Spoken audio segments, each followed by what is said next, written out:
L'instant Roland. L'instant Roland, bonjour à toutes et à tous, bienvenue. Aujourd'hui c'est jour de finale dames. On va revenir sur les demi qui ont eu lieu hier, les demi hommes. On a eu du très beau spectacle et notamment une session de soirée de rêve, peut-être le plus beau match du tournoi. Et pour nous analyser tout ça, Laurent Rochette, mon partenaire, fidèle partenaire, comment ça va ? Ouais, c'est l'avant-dernière émission, je commence à être triste. Mais ouais, c'est clair. Approche. Effectivement, c'est l'avant-dernière émission. Instant Roland, on va revenir sur la première demi entre Alcaraz et Musetti. Malheureusement, Musetti a abandonné à 2-0 au quatrième, 4-6, 7-6, 6-0, 2-0. On a eu un début de match, disons, d'Alcaraz un peu bizarre, même si Musetti était très bon, mais j'ai trouvé un Alcaraz en fait qui envoyait des coups de raquette avec beaucoup de déchets. Ouais, c'était trop agressif. Le début de match était trop agressif, à l'inverse de Musetti qui lui contrôlait comme toujours très bien le tempo. Dès il donnait toujours cette impression d'être à l'heure, de maîtriser ses zones. Et c'est vrai que j'ai eu du mal à comprendre en fait l'hyper-agressivité d'Alcaraz. C'était un truc de dingue en fait. Moi qui aime bien les joueurs qui retournent sur la ligne, là j'étais servi sur deuxième. Il était 1 mètre à l'intérieur, il essayait d'envoyer, mais il y avait quand même un petit peu de déchets. Mais après, ce qu'il faut forcer de constater, c'est qu'au deuxième, il a réussi à s'en sortir 7-6, l'Espagnol. Et après, malheureusement, Musetti s'est blessé. Une demi-finale un peu décevante, je pense aussi pour les spectateurs. Les gens devaient être déçus parce qu'en plus Musetti à un moment donné était pas loin, une 6-4, 5-4, il rate un peu son jeu de retour, mais voilà, pour Alcaraz c'était limite à un moment donné de se retrouver à 2-7-0. Et c'est vrai que d'un coup qu'aussi vite on se retrouve à 6-0, 2-0 abandon, j'avoue que j'étais pas prêt, surtout j'ai pas vu de signe dans le match qui montrait ça. Il disait qu'il avait assez mal à la jambe gauche en servant, parce que ça servait à rien de continuer. Et je vous propose d'écouter l'interview faite par Lucas Pouille de Carlos Alcaraz sur le court. Are you going to watch the match tonight? For sure. I'm not going to miss it. This matchup is one of the best matchups that we have in tennis right now. Sinner against Djokovic, you know, it's going to be a great tennis. It's a huge fan of tennis. I'm gonna watch it. I'm gonna enjoy. Obviously, I'm gonna take tactics, you know, from that match. But I think we all are gonna enjoy that match because I think they are gonna play a great tennis. Laurent, le match entre Sinner et Djoko, c'est peut-être le match de la quinzaine. C'était incroyable en termes de spectacle, c'était magnifique. Oui, c'était énorme. Et ce que j'ai admiré, c'est de voir à quel point Djoko, 38 ans, 14 ans de plus que Sinner, arrivait à lui poser tellement de problèmes avec sa profondeur de balle, son contrôle de balle qui pour moi est le meilleur de tous les temps. Et Sinner ne pouvait pas frapper aussi fort, aussi vite dans le point que ce qu'il faisait d'habitude depuis le début du tournoi. Il était obligé de beaucoup plus temporiser. Et Djoko a fait une partie exceptionnelle. Au troisième set, j'avais vraiment envie de voir un quatrième. Donc quand Djoko il a ses balles de 7, le public était en fusion. C'était vraiment un très beau match. Tu dis 38 ans, quand Djokovic a gagné son premier grand chelem, Yannick Sinner avait 7 ans seulement. C'est pour dire l'écart d'âge, écart de génération. Donc victoire de Sinner 6-4, 7-5, 7-6. 3h16 de jeu, ça montre aussi la dureté de cette rencontre. Mais force est de constater que c'est le match incroyable, intensité incroyable, mais 3-7 pour Sinner. C'est ça qui est incroyable, c'est que malgré ça, tu veux battre Novak Djokovic sur terre battue, c'est 1h le set minimum. Ça c'est le message qui est envoyé quand même. C'est-à-dire que les gars, ok, tu me mets 3-7, par contre tu vas souffrir. Et ouais, je peux pas m'empêcher de penser que Djokovic peut gagner Wimbledon. Je pensais pas qu'il pouvait gagner Roland, mais Wimbledon, je suis sûr qu'il peut gagner ce tournoi encore. Ah oui, carrément. En plus, tu l'as mis en surprise en début de quinzaine. Là. Effectivement, surprise, il finit en demi, donc c'était juste. Vraiment, et c'est vrai que Sinner, après tout, à la fin, il gagne quand même 3-7. Et le niveau qu'il a produit sur le tie-break du troisième, il est monté d'un cran. Et là, il a eu des micro-occasions supplémentaires pour frapper plus fort. Il les a prises tout de suite. C'était vraiment impressionnant. Je vous propose d'écouter l'interview de Yannick Sinner. You know, he achieved so many things. He's the best player in history of our sport, and playing against him here, it's amazing. Of course, I try to, you know, don't think about this, but you know, before going on court, you feel the tension, you feel what's coming against you. But again, you know, I always try to prepare myself in the best possible way, trying to be ready for every situation on the courts. I'm very happy how we did that today.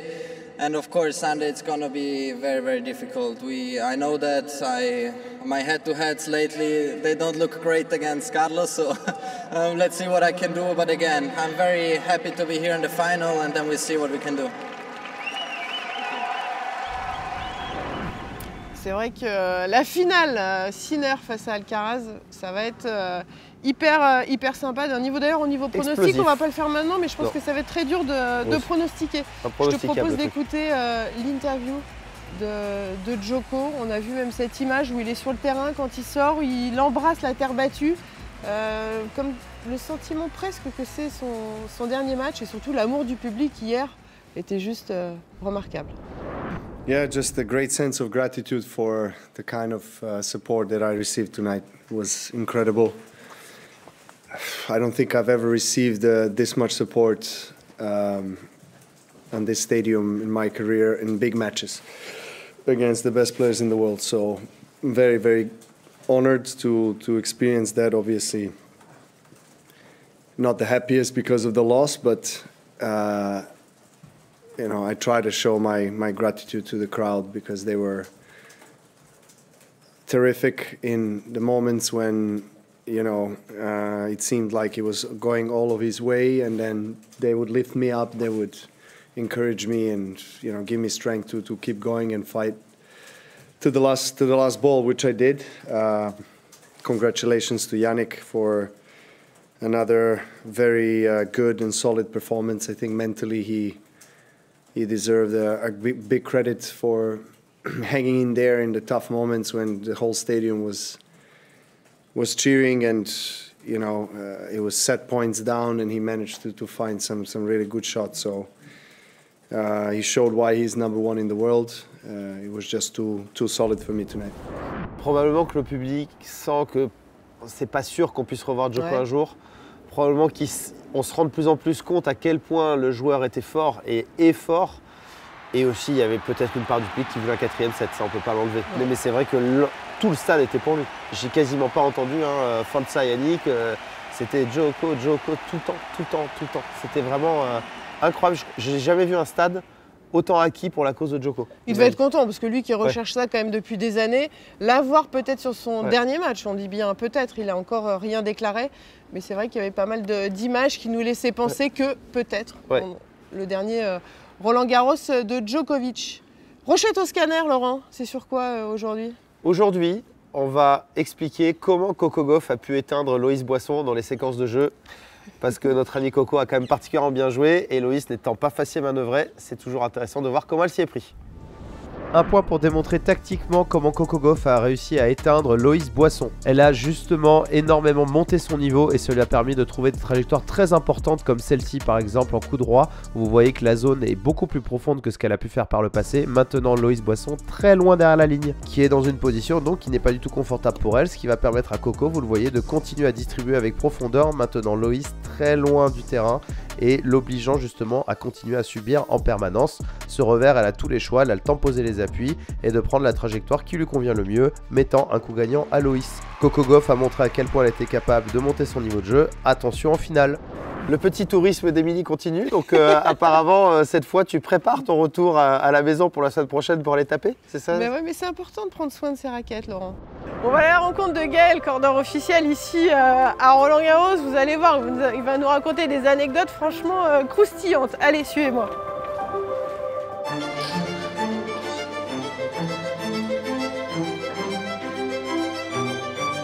Je m'appelle Gaël Chevalier, j'ai le plaisir d'être sélectionné pour venir travailler ici à Roland et m'occuper des raquettes des joueurs pros. Un bon cordeur, c'est quoi pour toi? Un bon cordeur, c'est quelqu'un qui va être constant. Il y en a beaucoup qui misent sur le côté rapide. On sait tous corder rapidement. Corder rapidement et bien, c'est encore autre chose. Si on ne met pas les cordes bien droites, il y aura une petite perte de tension. Donc on peut très bien avoir 200-300 grammes d'écart entre tel ou tel cordeur sur une raquette. C'est ce qui fait au final la différence. Comment ça se passe une journée type? Les journées en gros c'est 7h, 7h30 jusqu'à 22h. Après avec les night sessions, tu finis encore un peu plus tard effectivement. Ouais. Il y a un tel volume de raquettes Même, c'est dommage parce qu'on est sur le site, mais on ne peut pas profiter autant qu'on aimerait. Sourire en disant ça, ouais, c'est dommage. Bah, on aimerait, hein, c'est sûr. Et quand les gens me demandent, mais tu peux aller voir les matchs? Non, on peut aller voir des bribes de matchs. Une fois qu'on est parti, on va dire une demi-heure de la salle, c'est un peu le grand maximum, quoi. Tu parlais de quantité, tu encordes combien à peu près par jour? Par jour, sur les grosses journées, on monte jusqu'à 600 raquettes. Donc en gros, ça fait 600 raquettes. 600 raquettes à la journée. Combien de temps tu mets pour corder une raquette? Bon là, je te dérange, donc t'es plus à la cool. Là, on est cool, mais en moyenne, voilà, c'est un quart d'heure, 20 minutes. Et après, vraiment, en match en cours, donc là, quand il y a vraiment les express, 10-11 minutes pour corder. Et il faut que la raquette soit repartie en moins d'un quart d'heure. Est-ce qu'il y a des joueurs qui demandent, par exemple, que ce soit tel cordeur parce qu'il a aimé telle raquette? Le joueur garde le même cordeur et la même machine tout au long du tournoi. Et la même machine? La même machine. C'est-à-dire que là, si cette machine a cordé la raquette de Carlos Alcaraz, les raquettes de Carlos Alcaraz vont être cordées pendant tout le tournoi ici. Est-ce que tu as une anecdote sympa à nous raconter? On a aussi un joueur qui demande à étendre le cadre. Qu'est-ce que ça veut dire étendre le cadre? C'est-à-dire qu'ils veulent vraiment qu'on serre au maximum le cadre et qu'on vienne même forcer un peu dessus pour avoir une taille qui est un petit peu plus grande que la taille habituelle. C'est-à-dire qu'attends, tu es en train de m'expliquer que tu peux bouger la taille de la raquette. Toi, j'ai joué au tennis, mais là, tu m'apprends un truc. Mais c'est un truc de fou. Une raquette, en gros, fait 68,5. Ouais.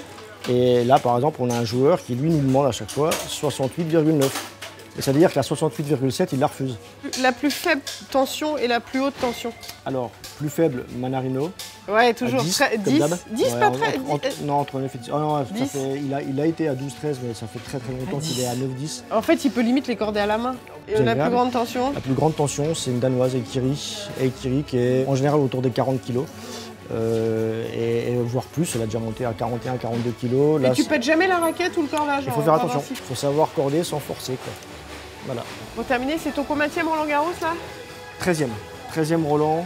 Je commence à faire un peu vieux, mais bon, ça va, ça se passe bien, c'est cool. Moi j'en ai pas mal aussi, je te confirme. Je te confirme.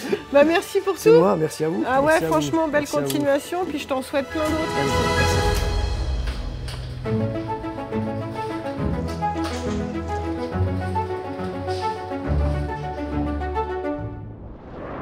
Laurent, fan d'André Agassi, il était là hier justement parce qu'il y a pas mal d'animations à Roland-Garros. Bien évidemment, il y a le tournoi de tennis, mais à côté, il y a du padel, il y a du pickle et il y a du beach tennis. Donc si vous venez au stade aujourd'hui, vous avez la possibilité de tester ces trois sports. N'hésitez pas à aller sur le court numéro 5. De l'autre côté, près du Suzanne Lenglen, il y a le terrain de beach. Est-ce que tu pratiques un de ces trois sports, Laurent? Moi, ce que je fais parler le talent. Ce que je retiens surtout, c'est qu'il y avait André Agassi et que je ne l'ai pas vu et que je suis en PLS, en pleurs et en tristesse absolue.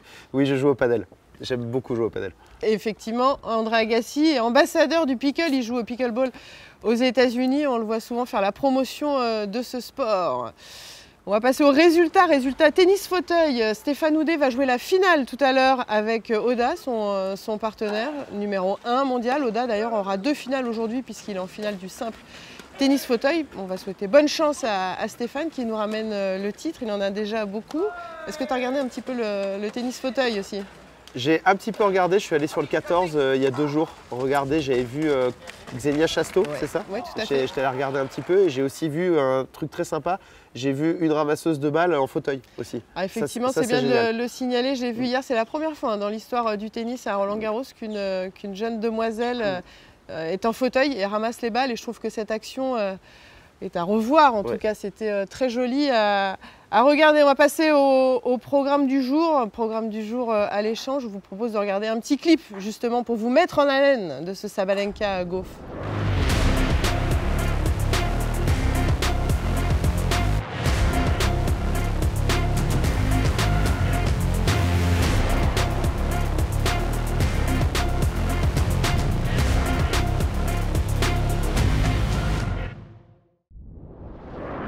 Laurent, un pronostic Sabalenka Gauff, franchement c'est chaud. Impronosticable.